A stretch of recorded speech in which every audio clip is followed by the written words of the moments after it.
I'll tell you, easy way to lose a lot of money in this business. So we'll get like $1 million, $2 million lot under contract and we'll do like 50,000 hard. Like, hey, this deal doesn't work out. Seller keeps our 50 grand. Seems like simple enough. You get 100 acres, get it surveyed off, cut it into 10-acre lots, boom, make a bunch of money, right? Not always. When we get these properties under contract, we get like 3 months, 6 months, a year and a half to close. So if the seller's very adamant, like, no, I want my money in 3 months or 4 months or whatever, and you take the bait, that's how deals blow up if they don't give you enough time. So we've learned now is that, hey, we just know that if we're going to do this $2 million ranch, we need every bit of 6 months, 9 months, and we're not going to negotiate anymore because we know what happened.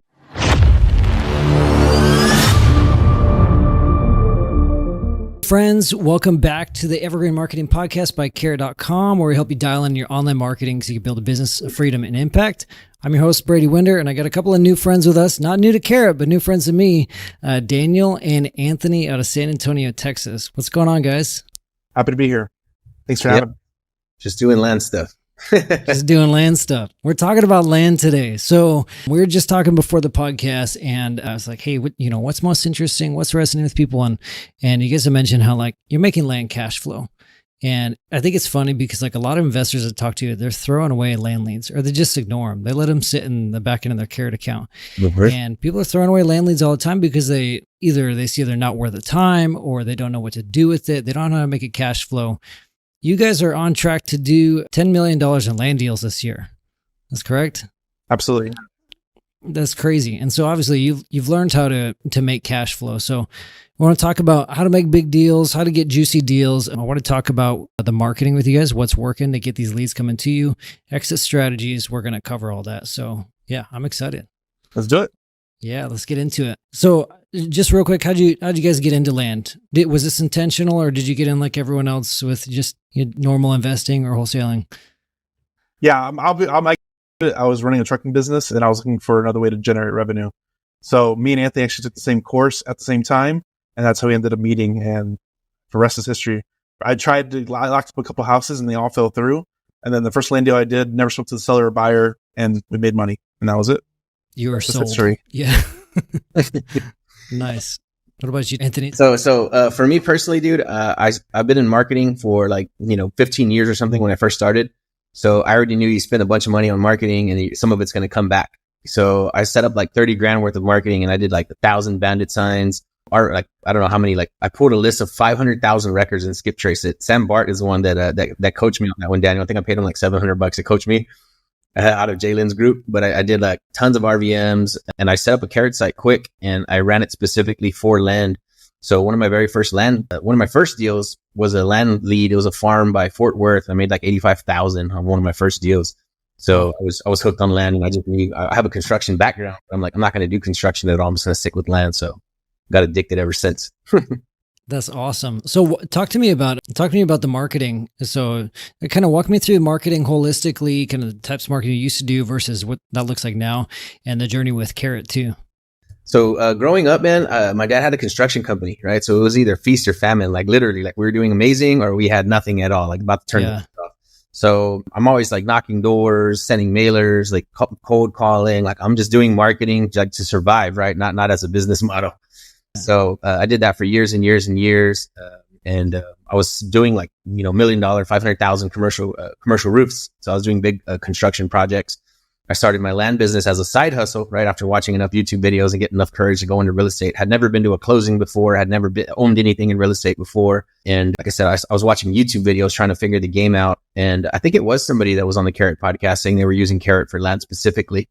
So I knew I was going to use that as one of my like arrows in my quiver to get into real estate.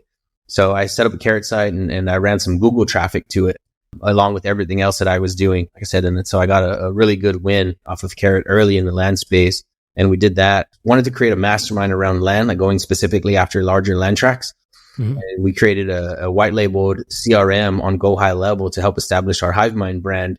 And we started teaching people about RVMs and texting, mass texting, that kind of stuff. Mm-hmm. So our lead flow became so tremendous from the community. Like I didn't have time to even manage the Carrot leads. Like the leads are still coming in hand over fist, but like, I'm like, dude, I'm so focused on this over here. I'm just going to go ahead and shut Carrot down. Like I kind of didn't need it, right? Because we have overwhelming lead flow. And then now where our business is, all of our leads are coming from the community. And my oldest daughter started asking me questions about getting into real estate. And I'm like, man, I know exactly how to get her deals. I know exactly how to get her leads. So we set up a Carrot site specifically for her about 3 or 4 months ago. And she's about to have her first closing, about to get her third contract. So I know it works. We believe in it.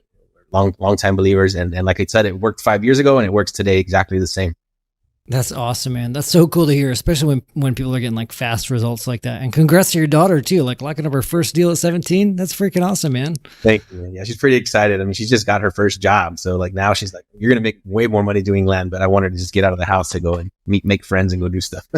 Yeah. So I'm curious. I want to dial in on this for a second. You said you were like overwhelmed by leads, which most people listening to this like, oh my gosh, like I want that problem, you know?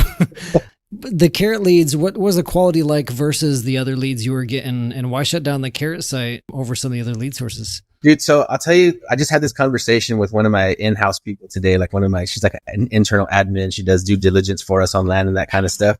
So us doing text blasting, right? Like 50% of it is getting cussed out. And like, why are you texting me? Lose my number. If I find you, I'm going to kill you. Those kinds of things. So I'm not going to expose my daughter to that kind of environment, right? Yeah. And so when leads come in from Carrot, these people actually want to talk to you. They're excited to talk to you. They're like begging for your help. Like, can you please buy my land? Can you please help me with this?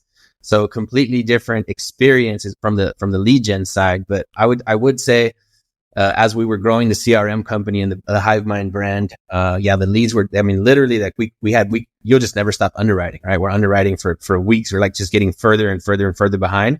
So the Carrot leads were still coming in, but I was so focused on this side of the business. I'm like, man, I wasn't even like vetting those leads. I wasn't talking to those people. So that's why I'm like, okay, I'm spending a couple grand a month. I'm just going to shut it down entirely so we can focus on this. And then now circling back around again, thinking about it, like I want a friendly lead source. If it's for one of my personal family members, like I don't want her to be like exposed to abuse, right? From mass texting or mass RBMs.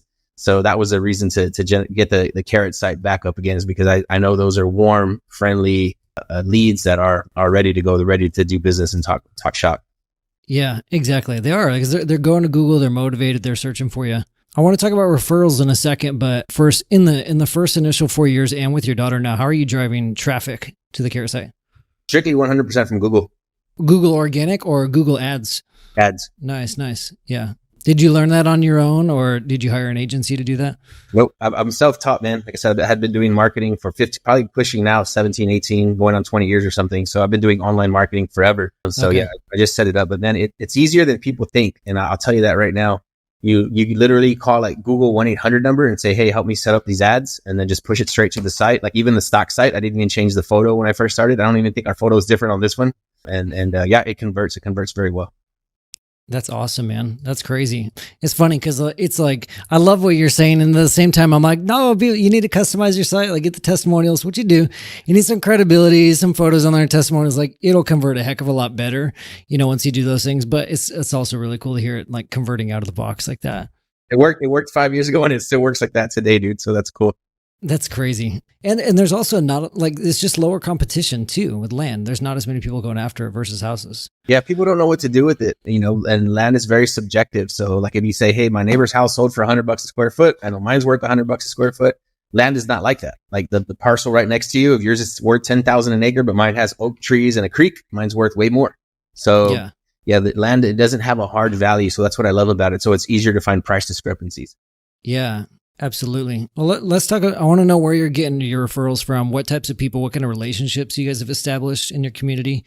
And then let's get to the meat of it. Like, how are you guys making like the big, juicy land deals? And how are you making them cash flow? Let's talk about that. So it comes from everywhere. So we're very social media focused. So we get a lot of leads from social media. We get a lot of leads from our community itself. And then we've been working with other wholesalers, because there's a lot of wholesalers out there that just throw away the land leads, just in general. So we've been trying to focus more on people that are already driving traffic and get them on accident to try and monetize those opportunities. Because whereas everybody can do a house or a basic multifamily or single family to 4-unit house, there's not many people that can do that, to handle the lead flow on the land stuff, or didn't even know how to value it in general. So we're working with a lot of other people in the marketplace to kind of control and convert that. Okay, nice. And what types of land you guys looking for? What's your buy box look like? So for big stuff, we're 20 acres and up in Texas for 20,000 an acre or less with frontage. And that's the simplest version. The 2-second spiel, the two-second spiel on that one. We are looking for stuff that break that rule. We're buying stuff in Florida right now, and we are looking at other states, but our biggest area that we buy is in Texas. I would say 95% of our deals are in Texas. So that's probably, if you understand what I just said and go back and listen to it again, that's what we're looking for. Yeah. Are you guys going out to the land property at all? Sometimes. Which ones? The sketchy ones? We just bought a deal in Florida and none of us have seen it. Yeah, that's interesting. I kind of doubling up my questions, but like, why Florida? Florida there's a lot of buyers building. There's a lot of buyers building in Florida. And one of the strategies we look for is multiple parcels. So one of the things that we look for in general is if you have a deal with multiple parcels anywhere, we will look really, really hard at that deal. And the reason why is we've made really, really good margins on deals that have multiple parcels. What I mean by that is, let's say it's 20 acres and it's one lot. We might be interested in it, but it's not really that extensive. But if it's 20 acres and 4 or 5 lots, that's going to pique our interest pretty heavily. And we're going to look really, really quick at that transaction just because that's a lot more upside. That a lot of people don't really understand. There's a lot of agents that list that 20 acres with four lots on it, thinking it's just 20 acres. But what they don't understand is that the value of each one of those 5-acre lots potentially have a higher valuation than 20 acres as one lot. Then it combined. So you're saying in this case, agents are listing them as like they know it can be broken apart into 5 lots, but they just don't know. They don't know how to do it. Is that what you're saying? They don't understand the arbitrage and valuation of it being cut up already. Gotcha. Okay. What's this look like for you guys? How are you splitting these up into multiple deals and dispoing them? Absolutely. So one of the things is we look for stuff that's already cut up or has the ability to be cut up. So Texas has a rule, acres or more with frontage can be cut up without getting county approval. So that's the sauce. That's literally the sauce. Oh, wow. So holy cow. we have the ability to buy, we just bought 28 acres yesterday. No, it's 38 acres. 38 acres, anything over 10 or more. So we're cutting it up to a 16 and 2 11s. We already sold the 16. The numbers on this, we bought 38 for 285. We sold the 16 on a double close for 192. And then we're selling the 2 11s for 160 each. Holy cow. So what's the net? I didn't do fast math. What's the net on that? Over 200,000. Yeah, that's crazy. On a 30-acre lot. Yeah. So you can see how doing a lot of these land deals, it quickly adds up. Absolutely. Man, that's wild. Tell me about some of the, well, let's start with the worst deals. Let's start with the failure. Let's start with the deals that are like, you thought it was going to be good. It did not pan out. And then we'll kind of move on to some of the best deals. We got a lot of those. We got a lot of experience. Experience. It's true. It just hurts sometimes. Absolutely. I'll tell you, easy way to lose a lot of money in this business is you buy a big ranch or you get it under contract, right? So we'll get like $1 million, $2 million lot under contract and we'll do like 50,000 hard. Like, hey, this deal doesn't work out. Seller keeps our 50 grand. So we've had a couple of those pop and we still do it. We continue to do it, right? We just did one like 2 weeks ago. So that's a good way to lose money on it. If you don't know exactly what you're doing, it seems like simple enough. You get 100 acres, get it surveyed off, cut it into 10-acre lots, boom, make a bunch of money, right? Not always. So the way that you can lose money in this business is by getting too short of timeline. So when we get these properties under contract, we get like 3 months, 6 months, a year and a half to close. So if the seller's very adamant, like, no, I want my money in 3 months or 4 months or whatever, and you take the bait, then that's how deals blow up if they don't give you enough time. So we've learned now is that, hey, we just know that if we're going to do this $2 million ranch, we need every bit of 6 months, 9 months, and we're not going to negotiate anymore because we know what happens when the sellers try to restrict your timelines. And some sellers are really cool. You're like, hey, we're coming up on our closing date. We're going to need another 30 days or 60 days, just FYI. And then sometimes they're just like hard no. Nope, if you don't close, I'm just keeping your 50 grand. So now we'll have it in the beginning. We'll negotiate our extensions and everything up front. So that way, by the time, if we do need an extension, it's already been predetermined and agreed on paper. So that's a really quick way to lose a lot of money in this business if you don't have those upfront agreements, because the bigger the land deal, the more time you're going to need on it. Like I said, like right now we have a $5 million property under contract. We got 2 years to close, right? So yeah, it's just something that you need to think about. The bigger the deal is, the more time you're going to have to negotiate on it. We'll have wholesalers send us a deal Like, hey, this guy wants $3.5 million. And he wants to close in 14 days. Like, ain't gonna happen, pops. Doesn't work like that. Yeah.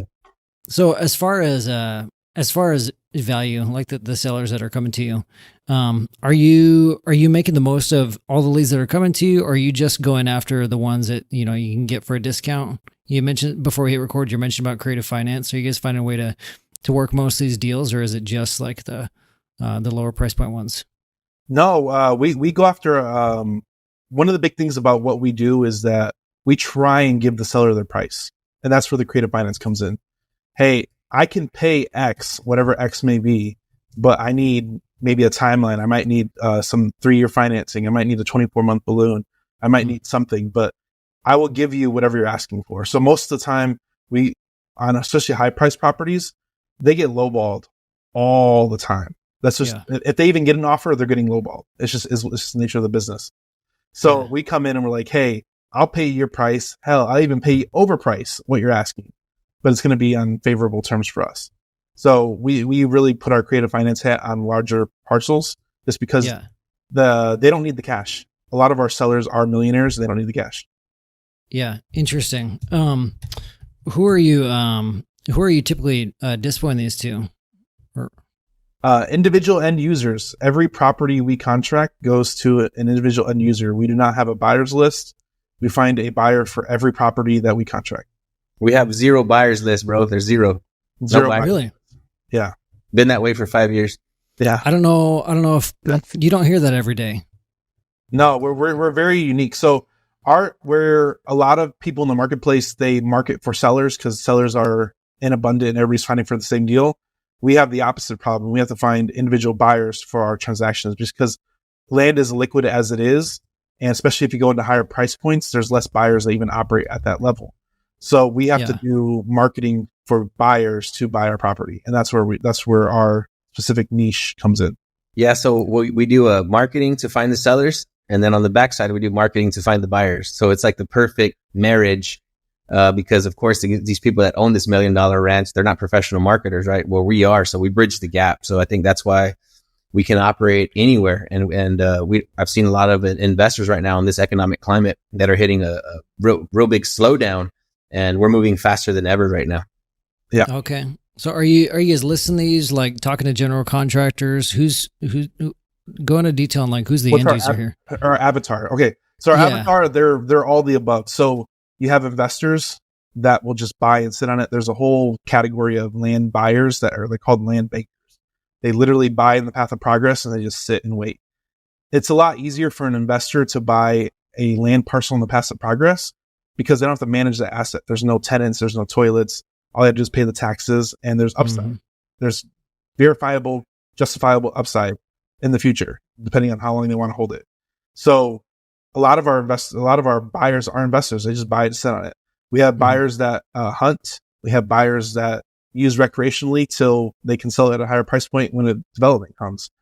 We have buyers that are contractors. We have buyers that are they're like that. There's a big trend towards family compounds. There's family compound buyers. So a lot of these buyers, I did not know that. That's the first I've heard of that, like trend towards family compounds. We're selling a property right now, and this is hot off the presses. We contracted 100 acres with a house for $1 million with a student of ours. A agent came in and is bringing in a whole packet of family compound buyers to buy that whole tract. This will be our fastest transaction as it looks right now, but essentially $1 million purchase price, and we're selling for 1.6 probably in under 90 days. Holy cow! What's the agent going to do with it? She has essentially pocket buyers that do family compound stuff. So she has a big internal buyers list that's what she does. So we're trying to move that with her, and we're expecting contracts on that hopefully today. But if that all closes in the next 30 to 60 days, we could potentially sell 1.6 of inventory on one project in under 90 days. In one day, we got commitments in one day. The very first showing, very first day of selling it, and we're only like, I don't know, 18 days into this thing, 20 days into this thing. So you're talking about $600,000 upside, in just a couple weeks. Yeah, that's super niche. These family compounds, is it? The last thing I'll ask about this, and we'll move on to the other stuff. But are these like all in the same family or different? Like this is me and my buddy. I'm like, hey, we can save some money, build on the same land, or is it like one extended family? I think it's kind of like you go to like Little Italy or Chinatown, and there's okay. people. I think it's more of like that. It's people of the same race and belief kind of moving in together. Not that it's a cult or anything like that. But. Yeah, it makes sense. Hey, times are getting hard. Things are getting more expensive, man. Interesting. Huh. Okay, so I'm curious, what kind of messaging are you guys doing on the land seller side? What's kind of your messaging position that's working for you? What goes the best is I will seller finance. I will say, are you being sarcastic or for real? Oh, that's serious. Oh, really? Okay. So the land marketplace, this is why it's very niche. There's no financing. With houses, you have all these different type of loan products, whether you build, whether you buy Fannie Freddie, whether you're FHA, like all these different types. You can get a hard money loan pretty easily. Like there's all these different types of loan products. With land, they're not there. So one of our biggest ways that we create inventory and seller inventory is through seller financing. Yeah. So we create mortgages against all of these properties, and that's one of our that's one of our biggest pushing points is that we seller finance. Nice. I just had to ask, and I said, "Are you serious?" Not because it was unbelievable, but just because like a lot of people just run with the same core message of like we'll buy your land fast, we'll buy your land fast for cash. Have you guys steered away from that, or do you still use some of that messaging? Oh, okay. He's talking about the seller side, the people that are selling to us. Dude, literally whatever the carrot site says is our messaging. Okay, that makes more sense now. I was like, okay, I'm confused. Okay, you're talking about buyer side. Yeah. Yeah, we haven't edited the site at all, dude. It's literally the stock site. I mean, I haven't even seen it, actually. That's how bad it is. I haven't even looked. And you wouldn't even look at its website anyway, so it's not saying much. Yeah. Yeah, dude, we didn't change any of the messaging at all. Like, do you want to sell your Texas land? Like, that's it. That's the whole message, bro. Whatever your site says is what mine says. Oh my gosh, that's funny. It was it's Cowboy Cash Buyer, is that right? I think it's Cowboy Land Buyers. That's right. Yeah, Cowboy Land Buyers. Nice. Okay.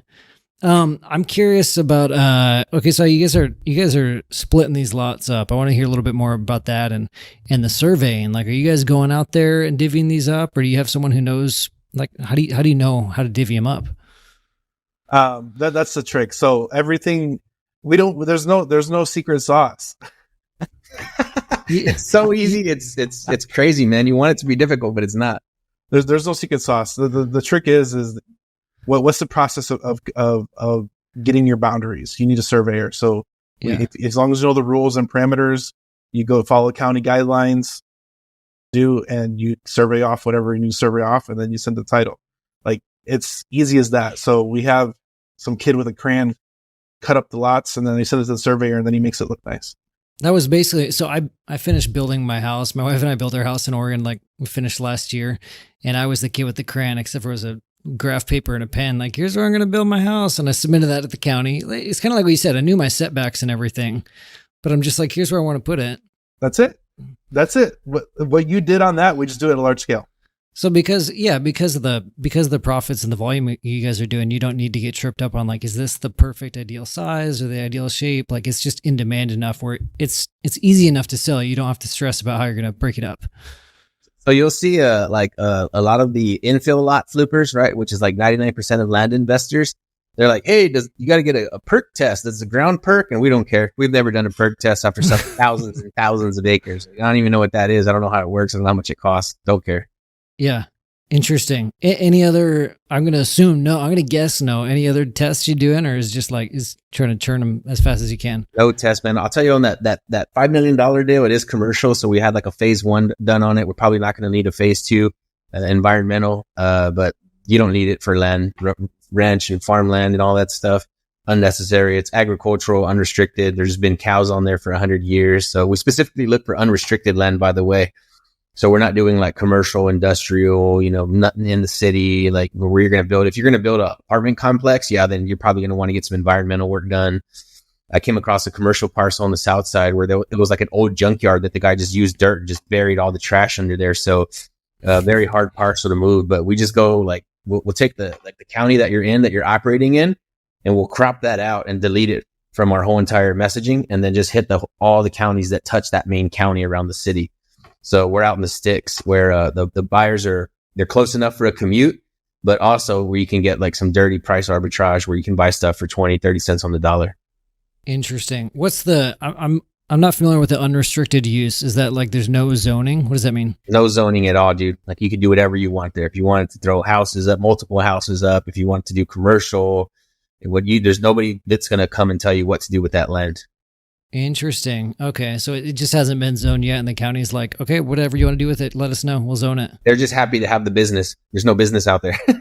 Interesting. Yeah. So that's what I was going to ask is like, so you guys are exclusively doing business out in the sticks in rural areas? 99%. Yeah. 99%. Like what he described as like the donut. So we avoid the inner city and we're operating out of the sides of the city, but not too far because there's no buyers in the middle of nowhere. So we avoid squares. Like, this is how funny it gets. We're building a 200-acre subdivision right now, right? And this is not our business model because we just like to split it into 10 acres, dump it. We're out in 90 days, 180 days. But we're building our very first subdivision. It's 200 acres. There's going to be 180 lots. There's no permitting in that area other than septic permits. And of course, you got to get a permit for the water line and the electrical because that's through the utility company. But there's no housing permits. There's no roof permits like you deal with in the city. Literally, the only permitting we need for the site where the house goes is just a septic, and that's it. Because that's regulated by the county and the state. That's crazy, man. That's nuts. So I kind of got a picture of where you guys are buying, but give me a little more specificity, like how many miles outside the city to be where you can get a buyer who's going to actually be able to make the commute? Like how far is too far, I guess? 30 minutes is our good cutoff. We used to say 60 minutes, but man, an hour, that'll get you to halfway to Corpus. That'll get you to Austin. So, I think 30 minutes is a great cutoff because it's only, you commute 15, 20, 30 minutes of work. That's perfect. The buyer pool is still tremendous. So the value there is that you can participate in the density of the city, right? Because you have like San Antonio surrounding areas, like 3 million people, right? With the surrounding area. But then also there's no competition because there's no density at all. Right. So people, I think 100 years ago, the American dream was the mansion with the white picket fence. And I feel like now that what we've seen in the last 5 years is like the memes are starting to say like, hey, I want goats and chickens and a beautiful, on the pasture. So I think the American dream has changed. I want my own garden to grow my own food. I want my own eggs and like they're thinking of like that homestead life. I think since COVID, man, people are getting that mindset now. It's like, I just don't want to be around density and all that stuff anymore. I want to be out. I want to have freedom. I want to shoot guns. I want to have some chickens and get fresh eggs in the morning, that kind of stuff. Yeah, it's interesting. And I thought that was, I knew it wasn't exclusive to where I'm at because I get the same thing out here in Southern Oregon. Maybe it's a little bit more of a Southern thing, but I really feel like you're right. It was the pandemic that pushed a lot of this. Like, you're right. The American dream has changed. It's not about the white picket fence. People want space and they want to do their own things on their land. It's interesting. So it's funny. We were talking before we hit record, and I used to live in Divine, town of 4,000 some odd people south of San Antonio. And you guys are like, that's prime spot for finding a deal, right? Dude, so if you think about it, right? Like, I'm just going to map it right now from where I'm sitting in my kitchen right now. Like, check this out. So if you send me a lead in Divine, Texas, I'm super excited. And I'll tell you why. It's right along that I-35 corridor. Right. So the closer you are to a major highway, the better it's going to be. That's a better deal because exactly for that reason, you get off the highway, you go to your house. It's 2-3 minutes off the highway. You jump back on 35. Boom. You come back into the city, see your friends, go downtown, whatever you're going to do. But I'm literally right now, I'm an hour and 7 minutes from Divine. Okay. I'm on the north side, Stone Oak, right in North San Antonio. But just to speak to like how close you are, even from downtown San Antonio, I'm going to measure it. Let's see here to Divine, Texas. Just Lido's blowing up. I mean, thousands of houses going up in Lido, if you can believe that. So 28 miles from downtown. You know what I mean? So that there it goes. It's right inside of that 30-mile window. If you work right in the middle of downtown San Antonio, you're 28 miles out. Yeah. And I feel like maybe this is more, you guys aren't the only city like this, but San Antonio is like a special spot for real estate investing, it seems like, because it's one of the more affordable big cities left, and it's not really lumped in the Midwest, but it's not expensive like the West Coast or even like a Phoenix, or a Salt Lake. And so San Antonio is pretty affordable, like awesome city to live. And so you guys are able to get some really good deals there. Do you guys have your eyes set on any other markets you want to start tapping into outside Texas? Not necessarily directly. The one thing about land is it's the largest asset class in real estate. If you really think about it, it's the largest asset class. So we can literally target Texas the rest of our lives, and it would still be inventory for the next 50 years. Yeah. Yeah. So it might be a little bit of shiny object syndrome to launch you to another market because you don't. And that's one of the things, like we're open to it, but I'm not actively like, I'm not going to go market to find my next honey hole. Like there's so many honey holes we found in Texas that were like, okay, I'm just going to do deals in these little pocket towns. And you can zoom out and there's another 1,000 acres. Like, oh no, like, what am I going to do? My next deal is right down the road. I can tell you that, man. I saw a statistic that 500 people are moving to the Dallas-Fort Worth area every day. 500, right? So you think about all this flight that are leaving like the blue states or like these where tax is going crazy and they're just coming to Texas. Yeah. So if you think about that, like Daniel said, like you can go around the Dallas-Fort Worth area outskirts, which is like, I don't know, 20 counties. You can go do the same thing in Houston. You can do the same thing in Austin. You can do the same thing in San Antonio. So you just have so much inventory, so much land mass. Like if you just probably combined all those counties, that's probably like several other states combined. And if you think about it, like if you go to Divine right now, there's nothing out there, right? It's empty, but come back in 5 years and it's popping. It's going crazy. Thousands of houses, right? So again, not a whole lot of reason for us to commit to other markets because now you're shooting in the dark, right? You're going to other places where you say, hey, is this a declining market? Is it staying the same? But if you're in Texas, 100% chance that you're going to be in the path of growth if you're close to any major city. But right now, just because our community has grown so large, we have people in Canada, Australia, Africa, like we have people like Belgium trying to get in here from everywhere. Really? So we have recently just started saying that we would look at any red state, right? Because just less bureaucracy, less red tape, that kind of stuff. So any red state that is growing close to a city of like 500,000 to 1 million or more, I think is fair game. But we're not going to actively start looking outside of Texas just because it's so valuable here. But if anybody else is watching this and they want to know what markets to open up, I would say follow that line of progress, and we would be open to just looking at those and seeing if there's any opportunities there. Yeah. Okay. So you guys doing a lot of JV deals with students, people in your community? 100%. 100%. Yeah. So we can give an assignment fee. We can JV with somebody. You know, we do a lot of capital raising. So that's another thing I think that holds people back from going after giant land tracts. Is again, like you need a 50,000, 100,000, 200,000 in earnest money. So it's not a game that's easily like readily for the take in for like the massive wholesalers can come and take the game over. Yeah. So yeah, we do a lot of JV with our students because again, they lock up a $2 million farm and they need 200K for a down payment or for earnest money. Then we'll go out and raise the capital for them to complete that transaction and negotiate with them and for them. So it's a perfect business model, the perfect synergy.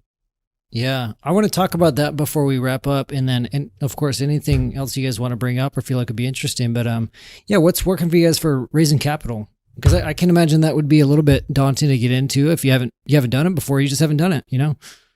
Yeah, I remember the days when we didn't have any numbers to dial. Right? Yeah. If we needed 10 grand or 20 grand for a deal, like it came from our own internal cash flow from closing deals. And I would say now where we are in our business, you know, when we started HiveMind and we started this whole brand with land, we would specifically like teach our students to go out and find the land deals. But now that the land deals are coming in at mass, now we're like professional capital raisers. So Daniel and myself now, I would say, you know, probably 80-90% of our efforts are just purely raising capital. And the kind of returns that we can create make all other asset classes and the stock market, it makes it laughable, right? What you can get from investing somewhere else. It's kind of hilarious what we can produce in land. So it's very easy for a private money lender to take a look at what we're doing and take interest in it. So we're finding it easier and easier to raise capital as time goes on. Yeah, it's just less stress and less headache overall. It seems like it's simpler. It's a simpler product. Yeah. Yeah, like you said, there's no toilet, there's no septic, there's no crawl space. I don't want to deal with that. Dude, so I've been a general contractor for 20 years, man. With my dad's company, I started when I was 12 years old. So I think I've remodeled my last bathroom. I make fun of my house flipping friends. Like, I'm like, if I walk into Lowe's or Home Depot, like I have like PTSD, bro. You know the feeling. Yeah. Yeah. Oh man. Oh, I was going to say a lot of our conversations with our lenders were educating because a lot of people don't understand land in general. So we have talked about cash flow and all this stuff, and like there's no repairs. What's the worst that can happen? Well, the worst that can happen is you sit on it a little bit longer. Like, I don't know. Like we kind of go through worst case scenarios, and we're educating a lot of our lenders about the space because there's education and plenty of YouTube videos about single family and multifamily and all this stuff. Everybody's raising money for that. But when it comes to land, you have to convert and educate that lender on land where they understand and they feel comfortable doing it, because if they don't understand, they're not going to do it. It's just a simple fact. If they don't understand, they're not going to invest. So a lot of our stuff is educational wise, just to use the case studies and our track record kind of show like, hey, we have done a lot of transactions, good and bad. We have a lot of experience, good and bad, and we are really good at picking good deals these days. And you think about it, like, let's say you're a house flipper, right? And you've got to borrow hard money, and people are like appalled at having to pay 12% back for hard money. Dude, we borrow money at 12 to 20% because we know what we're going to go do with it, right? 20% is like, that sounds obnoxious to other people. And for us, like, if you can get me unlimited 20% money, I'll make you rich. Yeah, the returns you can get with land are just, they're phenomenal, man. It's just crazy. Like I said, it's just hanging around other people in the real estate world, like I said, that are scared of 12% money. I'm like, man, I wish I had an unlimited pipeline of 12% money. I could do some serious damage with that. Yeah. What's the biggest objection you guys get from other people, other investors, because it's like, you've tapped into a good thing, but you've experienced it is different for you. It's harder to sell someone else on that unless they've had a taste of it. Why don't more people get into it? Our competitors tell us to shut up. And then you guys come on the Carrot podcast. And you guys need to quit teaching everybody about land, man. You're going to bring all the wholesalers, but we're not afraid of competition, man. I think it's all about collaboration. I think pretty much, man, probably 90% of our deals are JV deals, you know what I mean? Or some sort of split, or coming from a wholesaler. Like we want people to know, and we call it spreading the land investing gospel. We want people to know, but yeah, I think pushback from our private investors, I don't think we get a lot of pushback anymore, man. Like literally, like we've seen people become believers on Zooms like this every single day. Like, so they're like, hey, my guy's interested. And what happens is somebody invests with us. We give them back their return. And Daniel recently posted something funny on Facebook, and I did the same thing. It says, you guys have never overpaid your lenders, and it shows, right? So it's hilarious. About tons of comments. So if you think about it, like I said, you borrow 12% money, you give that guy that little 10 grand, trying to like 12%, and they're so pissed off, and we're like, here's a bonus, on top of your 20%. And what that does is that it really, really engages that lender. So now we have lenders that are out there raising money on our behalf. Like once they do a deal or two with us, then they're sold and they're going and they're converting somebody else. So what we do to get them involved, to make them a believer, is just put them into a smaller deal, get them a phenomenal turnaround, and then they go and they'll go tell their friends. So we have a guy in December who lent us, I don't want to say it was 400 grand, and he made back like over 200 in 20 days flat. He got his money back, over 200 grand profit to him. So that guy is out there now. Like he's our biggest trumpeter out there, just talking and raising capital on our behalf. He's gotten us on probably 10 Zooms this year already, with guys that are ready to commit to some pretty sizable dollar amounts. Now I'll say not every deal is like that. No, of course they're not all that juicy, right? Those are those ones. Like right now, like this 100 acres over there by Houston, like we're gonna make 600,000 in a day. Like they're not all like that, but I think the game goes the way that we like to see our lenders come in with us is to go into like 5 or 10 deals, right? And of course they're going to need a little bit of faith. They're going to have to close a couple first, but our lenders that are into 5 or 10 deals with us, you're going to have those 2 that are just like skyrocket, like something to talk about for the rest of your life. And right. I think that's the value in land. Like anything else, you're going to have your losers, your winners, your mid-sized deals, but a lot less losers these days as we become more experienced. Yeah, that's awesome, man. Well, that's cool. I appreciate you sharing that. One thing I want to talk about, and I also really appreciate you guys being really honest, open, transparent, because like I'm a firm believer, and it's like it should be about collaboration, not competition. Like don't be afraid to give out your secrets. I'm a firm believer in that. Before we wrap up, let me tell me about your guys' working relationship. You guys, just from our conversation, I can see that you guys just jive really well. Tell me about this. Who does what, and kind of how do you make this partnership work well? Does it work well, or am I making an assumption? Dude, literally the way we are with each other on this podcast, this is how we are on the phone, like with each other. Literally this morning, like I was telling Daniel last night, he was like, I appreciate you so much for what you do. I know I don't tell you enough. You just makes me so proud, man. He's about 10 years, younger than me. So I'm the senior business person. But I couldn't be more proud and happy to work with Daniel, man. He's just a good, honest guy. The person on this podcast is the person that you'd sit at lunch with. I think anybody would say that about him. A very good reputation. But yeah, like I said, he has more of the integrator mind. So I'll be like, hey, I need this website that does this and this and this. And then it's just up and running like in an hour. And that's something that would have taken me weeks to hire somebody and think about it and plan and all this stuff. So he has a special gift to like bring things to fruition immediately. And that's something that I do not possess. I'm never going to try to compete with that.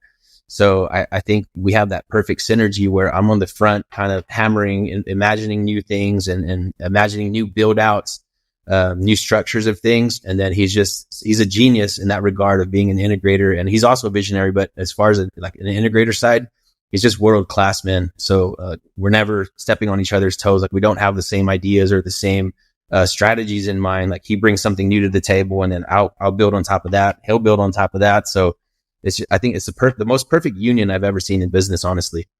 What I'll say to this is, I think a lot of people struggle with partners is because there's not enough margin for partners. Everybody's fighting over the little profit margin that's out there, and it creates conflict. I think and the answer to this is, I think you need a bigger mission and a bigger goals to bring on partners. And when you have a bigger mission and bigger goal, you can afford to pay and afford to distribute that wealth amongst everybody that's helping you with that mission, because there's a lot more at stake. You know, if we were struggling to do $100,000 a year, it'd be really hard to keep anybody around. You know, so it's a different business when you have the capability to keep around people to work for equity. Yeah. What's your guys' mission? Because I feel like this is something we talk about a lot, but we don't hear it talked about enough in our space. Like what gets you guys out of bed every morning to run this business? There's a lot of missions. It depends on how many levels you want to get. How deep do you want to go? And how deep you want to go. So take me down to the core, and we start back from there. Okay, so I'll mention a few, and Anthony could probably mention a few on top of this. Yeah. The main thing is that us as land investors, we drive housing in our own little way, because we provide inventory to the marketplace that builders come and build. A lot of our properties that we sold in the last 3 years, we can go back to that property and there's houses now.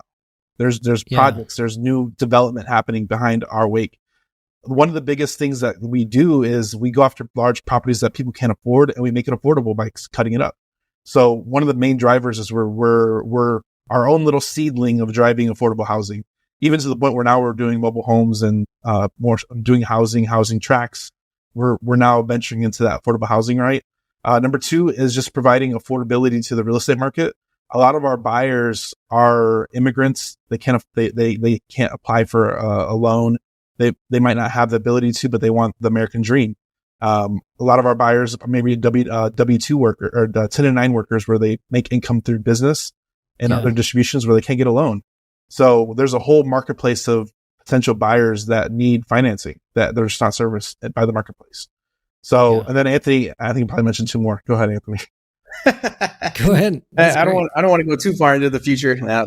I would say, man, for one, of me personally, and I get really, really passionate about this. Like if you hear me talk, like we're at a dinner table, I'm going to go crazy. But I just feel spill it. What's the end game, man? People want to know, like, what's the big crazy vision? All right, I'm gonna go all the way into the future. So, man, I feel, first of all, I have a chip on my shoulder, because we grew up dirt poor, man. Like we had to go live with my aunt one time, we had to go live with my uncle one time, and we're not in the guest bedroom. Like we're sleeping on the living room floor, right, at both places. So I feel like land has been consolidated, generations ago. Like some of these old farmers have thousands and thousands and thousands of acres. And like, why didn't my dad get an acre or a half acre or 5 acres for us to thrive on? So I feel like a lot of that land was captured many, many, many generations ago. And so it unafforded, people, average Joe, to have the opportunity to have those kinds of assets in their family and have that experience with their family. So for one, that makes me furious, right? Because I was on the receiving end of that poverty when somebody has consolidated large amounts of assets like that. So to be able to go in and bust up these, these big giant tracts of land and get smaller land tracts to somebody and change their life, to see somebody with their kids buy that land to fulfill their dream. Like we're doing it every single day. It never gets old. It never gets tiring, and you never run out of energy doing something like this. Yeah. So that's stage one, right? You're the Robin Hood of land. Dude, I swear, man, I'm telling you right now, that's like really what really drives me, man. I feel like we're playing a game. We have been asked to stop, right? To calm down on the messaging, and we're not, that just gives me more fuel to go faster. Yeah. So we are doing that, right? So that's stage one. I think stage two is like affordable housing for people, you know, that real big on that. Yeah. Like somebody that might otherwise not have anywhere to go. So I want to buy these old office buildings that are going out, like these big high-rise buildings that are going to become abandoned here in the next few years. And we would like to convert those into affordable housing. So we're start a charity doing that. So that's something we're already looking for. We're already looking at spaces. We're looking for those types of opportunities. We're going to have a lot of taxes that we need to offset. So we're going to be able to set those projects up. And then globally, we have some ambitions where just like setting up different types of utilities around the planet. So like infrastructure, sewers, housing, other places where they can't have it. And this started maybe 10 years ago. I was doing marketing for a solar company called Power. And I had put on ad on Craigslist that said like, hey, free solar panels. So we can like try to get people to call us, and then we'll give them the pitch and all that to try to put panels on. Yeah.